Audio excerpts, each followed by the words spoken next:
Espera em Deus, Ele ouvirá o teu clamor, fonte de paz e de amor,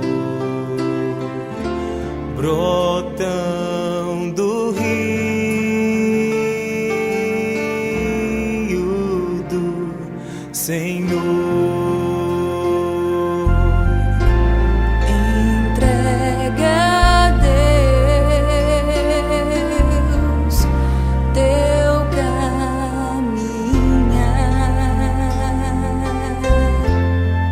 e sua luz te seguirá.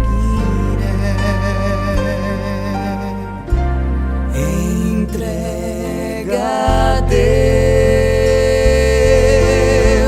a tua dor, descanse, filho, no Senhor. Espera em Deus, espera.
casado com a irmã Rebeca, e agora já tem a herança, né, desta família. Esse ano chegou a Elisa, que completou 6 meses. Vai fazer 6 meses. 7 meses já, nosso tempo está realmente voando. Vai fazer 7 meses. Está voando, irmã Herônia, está vendo? Está voando o tempo, né? Então nós cremos que, como foi há 15 dias, como foi semana passada, nós cremos que hoje será uma bênção e Deus falará ao nosso coração. Deus te abençoe, meu irmão, e fale através de você a cada um de nós. Graça e paz, meus irmãos. Eu trago um abraço aí da Rebeca, da Elisa. Ela tomou a vacina tem 2 dias, então ela está com aqueles efeitos colaterais, né? Chorosa e um pouco febril. Mas ela disse que ia assistir a transmissão. Acabou que não tá, deu um probleminha. Mas amém, ela está orando lá por nós. E agradecer também a convivência, né, com os irmãos aqui na igreja. Minha família tem sido muito abençoada, né? Aqui temos aprendido com os irmãos, né? E também a oportunidade de ser bênção para a igreja, né? Isso é um privilégio para a gente. Agradecer também ao pastor Mateus, né, por oportunidade, também por caminharmos nessa vida discipular, que tem sido bênção na minha vida, na vida também da nossa família. Muita gratidão por isso. E, meus irmãos, o tema que eu gostaria de conversar com os irmãos essa noite é crescimento no conhecimento de Deus. Querer ser como Cristo, como diz esse hino, para fazer mais para Cristo. Eu quero ser como Cristo para fazer mais para Cristo. A gente, falando de conhecimento, a gente está na era da informação, né? E muito conhecimento, muita informação no celular, no clique das nossas mãos, né, nós temos. E a gente, ao mesmo tempo, percebe que muitos desses conhecimentos são filosóficos, secularistas, com um intuito de trazer o individualismo, o humanismo, e às vezes isso tenta moldar as pessoas, e até mesmo às vezes a gente se vê diante de algumas influências do mundo de hoje, certo? E muitas vezes a gente percebe as pessoas, às vezes, se relacionando com as bênçãos de Deus, mas não querendo se relacionar com o Deus das bênçãos. Então, nesse sentido, que eu queria trazer essa mensagem, né? O conhecimento crescendo no conhecimento de Deus. E um texto que eu gosto bastante, um versículo, antes da gente abrir o texto que eu gostaria de falar essa noite, está do profeta Oséias, no capítulo 6, versículo 3. Vou ler aqui na versão NVT. Como precisamos conhecer o Senhor, busquemos conhecê-lo, e Ele nos responderá. Tão certo como chega o amanhecer, ou vem as chuvas da primavera. É um conhecimento inesgotável, irmãos, conhecimento de Deus. Conhecimento científico, ele chega a um limite, num tempo, qualquer assunto que a gente fosse debruçar, em qualquer área, você vai ler os artigos do mundo, a produção científica atual, e chega num limite. Mas o conhecimento de Deus, ele não tem limite. E o interessante da gente procurar esse conhecimento é a gente ser resposta para a nossa sociedade. Que a gente sabe que por mais que tenha muita informação, carece por problemas sociais, econômicos e de saúde.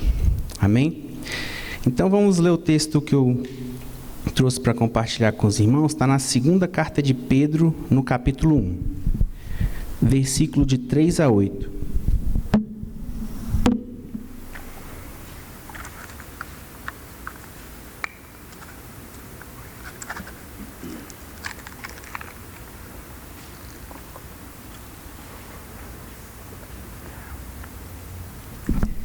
Todos acharam? 2ª carta de Pedro 1, de 3 a 8. Amém? Eu vou ler aqui na minha versão NVT. Deus, com seu poder divino, nos concede tudo de que necessitamos para uma vida de devoção, pelo conhecimento completo daquele que nos chamou para si, por meio de sua glória e excelência. E por causa de sua glória e excelência, ele nos deu grandes e preciosas promessas. São elas que permitem a vocês participar da natureza divina e escapar da corrupção do mundo causada pelos desejos humanos. Diante de tudo isso, esforcem-se ao máximo para corresponder a essas promessas. Acrescentem à fé a excelência moral. A excelência moral, o conhecimento. Ao conhecimento, o domínio próprio. Ao domínio próprio, a perseverança. A perseverança, a devoção a Deus. A devoção a Deus, a fraternidade. E a fraternidade, o amor. Quanto mais crescerem nessas coisas, mais produtivos e úteis serão no conhecimento completo de nosso Senhor Jesus Cristo. Vamos orar, irmãos? Senhor, Deus e Pai, Paizinho querido, que o Senhor possa falar, ó Deus, ao nosso coração, através da sua palavra. Que o Senhor possa aplicar, ó Deus, o conhecimento da sua palavra na nossa vida, para que possamos, ó Deus, fazer mais para o Senhor e frutificar para Ti. Em nome de Jesus que eu oro, Senhor. Amém. Irmãos, Pedro escreve essa carta no contexto ali de 60, por volta a 66 ali depois de Cristo, né? E o contexto ali que ele escreve para cristãos, os destinatários são cristãos, ali da Ásia Menor, os mesmos destinatários provavelmente ali da primeira carta, né, de Pedro. E o intuito dele é alertar os cristãos para que eles pudessem crescer na graça e no conhecimento de Deus. Por quê? Porque já começavam naquele período a ter alguns falsos mestres, a trazer algumas ideias, algumas heresias, como o gnosticismo, né? Deus criou o mundo, mas hoje ele já não interfere, então ele não ouve orações e coisas nesse sentido. E ele já começava a advertir os cristãos a necessidade de estar firmados no conhecimento de Deus. O apóstolo Pedro, ele alerta os cristãos a crescerem na fé para quê? Para andar na contracultura do mundo, do secularismo. E em sua carta, ele vai falar aí do conhecimento. Esse conhecimento aqui no grego, ele não está relativo a gnosis, ele é a epignosis. Gnosis é uma compreensão teórica, inteligível, uma compreensão teórica apenas. A epignosis que Pedro fala aqui, ela está relacionada a um conhecimento íntimo, pessoal, experimental, relacional. E a gente muitas vezes costuma associar conhecimento a informações, fatos, conceitos. Mas nos tempos bíblicos, o conhecimento gira em torno de relacionamentos pessoais. Por quê? Conhecer alguém é ter relacionamento próximo com uma pessoa. Conhecer Deus é muito mais que dominar fatos, informações a respeito dele. Vai além de discussões sobre a natureza, o caráter divino, por mais importante que sejam. Aliás, a Bíblia ela não condena a intelectualidade, ao estudo, a intelectualidade em momento algum. Porém, Pedro vem falar aqui da epignosis, a gente se relacionar com Deus, com o qual a gente procura conhecer. Então, a gente pode extrair daqui algumas aplicações desse texto. Primeiro, conhecer a Jesus é corresponder à suficiência de Jesus e à excelência de suas promessas. Vamos ver isso aqui nos versos 3 a 4. Olha só, vou ler novamente. Deus, com seu poder divino, nos concede tudo de que necessitamos para uma vida de devoção, pelo conhecimento completo daquele que nos chamou para si, por meio de sua glória e excelência. E por causa de sua glória e excelência, ele nos deu grandes e preciosas promessas. São elas que permitem a vocês participar da natureza divina e escapar da corrupção do mundo causada pelos desejos humanos. Meus irmãos, a graça já nos alcançou. Pela fé, nós tivemos acesso ao Pai, salvação, vitória sobre a morte, pela graça. Não foi merecimento meu, não foi merecimento dos irmãos. Foi tudo feito pelo Senhor. Ele fez isso. E mais, Ele nos deu preciosas promessas de morar com Ele. Preciosas promessas de que estaria conosco, não nos abandonaria jamais, até a segunda vinda dEle. E Pedro vai alertar na carta dele da segunda vinda. Já naquele tempo, nós sabemos que o tempo de Deus é diferente do nosso. E o Senhor Jesus pode voltar a qualquer momento. Então, a gente percebe, diante dessa, que já nos coloca aqui, que conhecer a Jesus, relacionar com Ele, é a gente corresponder ao que Ele já fez por nós. Ele já fez tudo por nós. Ele já nos deu preciosas promessas. E Ele está conosco para continuar fazendo em nossas vidas as transformações necessárias. Na última vez, meu amigo Edson está fazendo seminário comigo, ele falou sobre o texto de Pedro, que quando Jesus vem andando sobre as águas, ele fala: se falares, eu vou caminhar sobre as águas. A gente conhece Pedro, né? Uma pessoa, vamos dizer assim, ele é sanguíneo, né? Profissional da pesca, mas impetuoso, com muito vigor, com ânimo.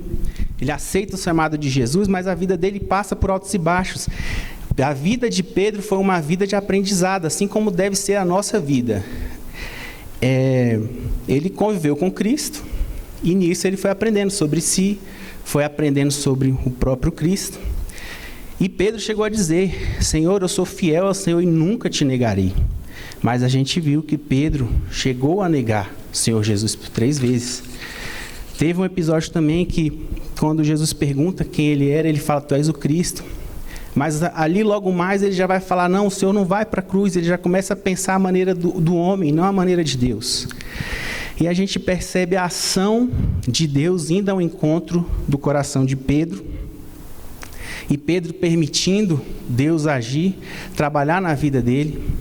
A ponto de que lá no livro de Atos, a gente já vê Pedro falando da ação do Espírito Santo, já vê ele operando milagres, já vê a ação frutífera de Pedro, da transformação que o Senhor fez na vida dele. E nós, irmãos, que área da nossa vida precisamos ainda ser colocados diante do Senhor?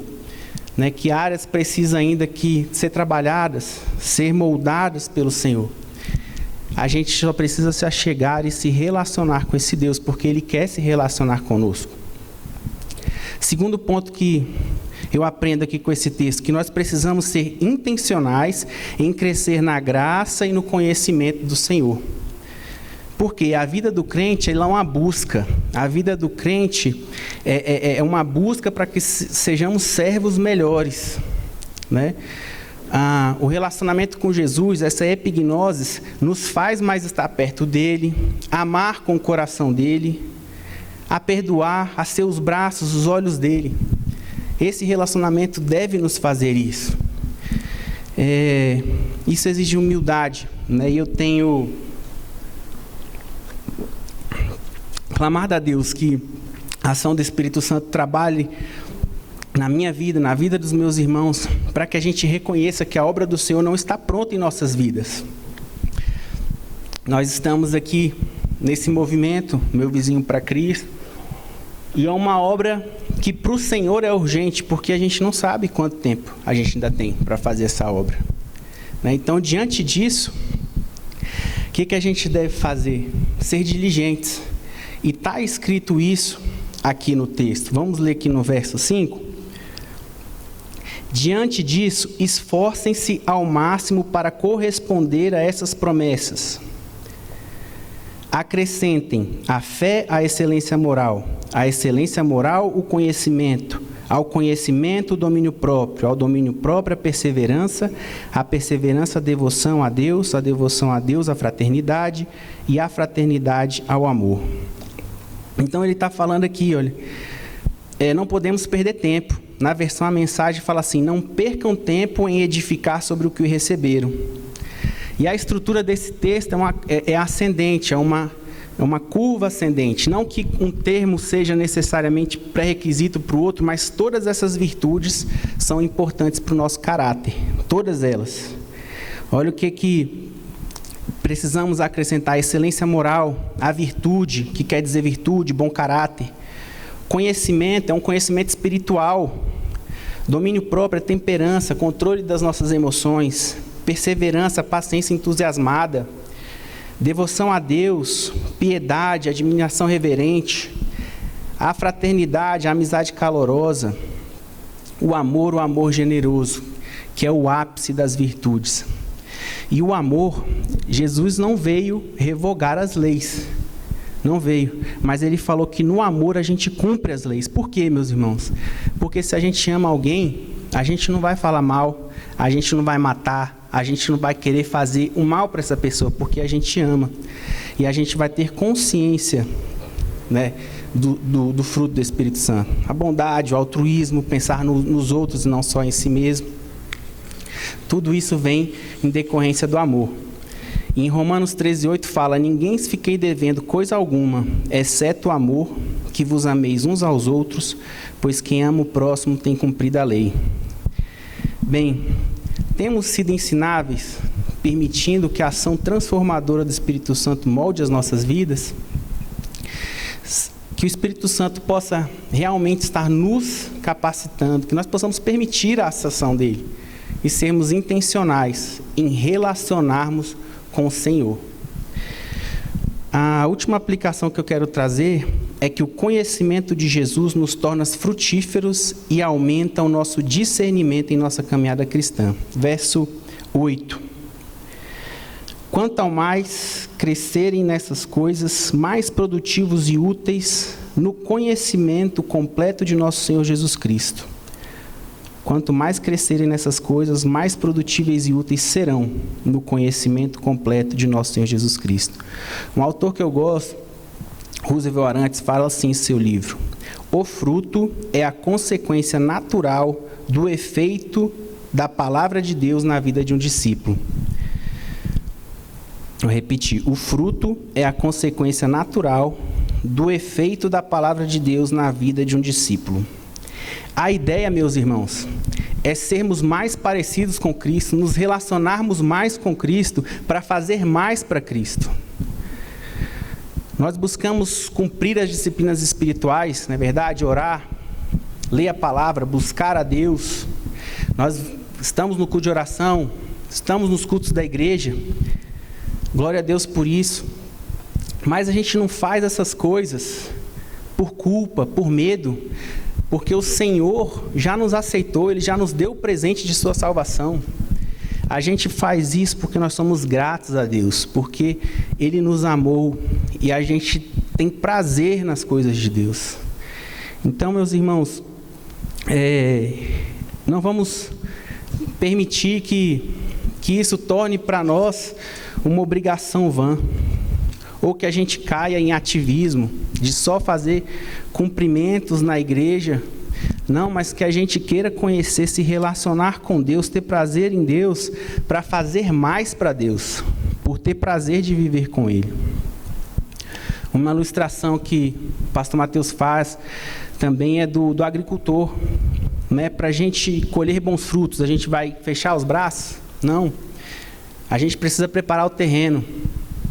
Se o terreno é ácido, tem que colocar lá, fazer a calagem, tem que adubar, tem que regar, né? Tem que arar, para que assim consigamos. Exige esforço, né? Existe um provérbio africano que diz assim: o conhecimento é como um jardim, se não for cultivado, não pode ser colhido. E a parábola do semeador, na qual o bom solo é a pessoa que, ouvindo a palavra, compreende e aplica. E essa pessoa, ela frutifica 100, 60 e 30 por 1. Assim a gente precisa, irmãos, continuamente buscando. É um processo, não chega ao final até quando a gente estiver glorificado. Processo contínuo do conhecimento de Deus. Né? É lembrar da vida de Pedro, de tantos que andaram com Cristo. É um processo contínuo. de relacionamento com o Senhor. E eu quero ler um texto antes de concluir, que está em Efésios 4, 13 e 16.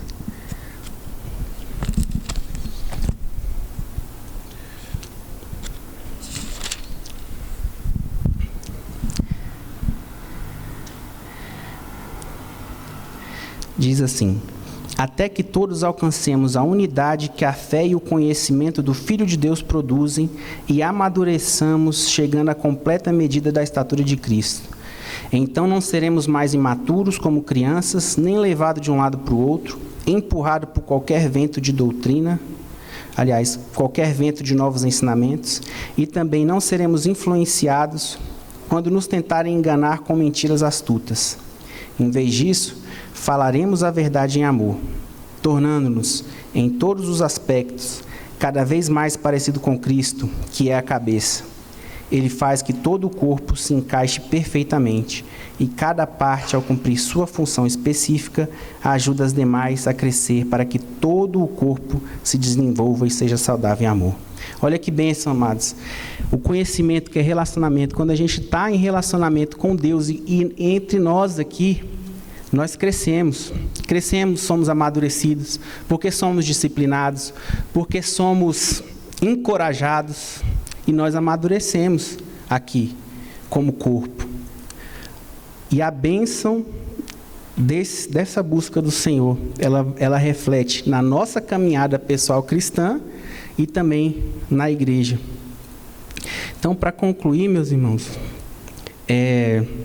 a palavra nos incentiva a crescer na graça e no conhecimento do Senhor e não nos estagnarmos na vida cristã, pois são muitas as distrações que podem nos distanciar de viver uma vida frutífera. Em segundo lugar, o nosso zelo, o nosso cuidado, a nossa intencionalidade por crescer nessas virtudes deste texto confirma que de fato somos escolhidos por Deus. Elas confirmam de fato isso. Amém, meus irmãos?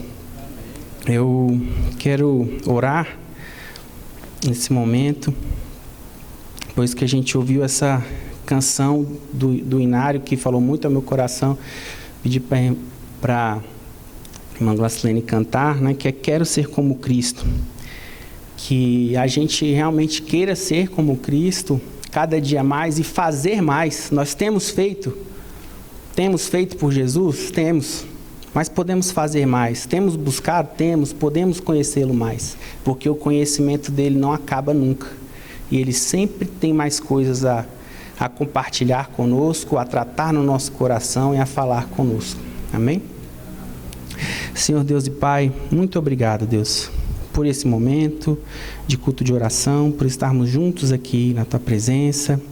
Senhor, eu peço ao Deus Espírito Santo que Teu fruto seja desenvolvido em nossas vidas, ó Pai, a fim de que, Pai, possamos ser braços, ser mãos, ser o Teu coração nesse tempo que, embora, Deus, com muitas facilidades, encontra-se, ó Deus, carente da Sua graça, da Sua misericórdia, Pai.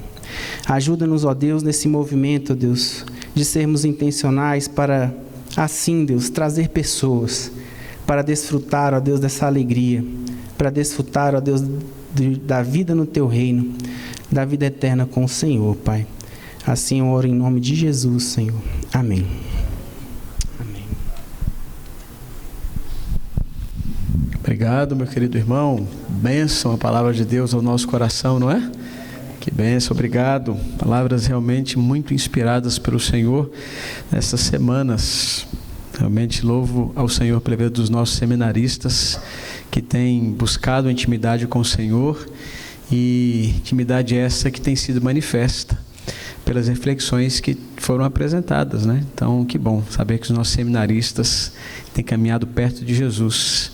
Continuem assim, Renato, Edson, Marcelo, que Deus continue usando vocês para o ministério, que Ele mesmo tem separado vocês. Que Ele possa confirmar a vocação de cada um, o ministério, que vocês possam fazer mais pelo Senhor e estar cada vez mais perto de Jesus e conhecê-lo cada vez mais para fazer mais por Ele, para a glória dele, para a edificação da igreja e para o crescimento do reino de Deus. Fomos ou não fomos abençoados?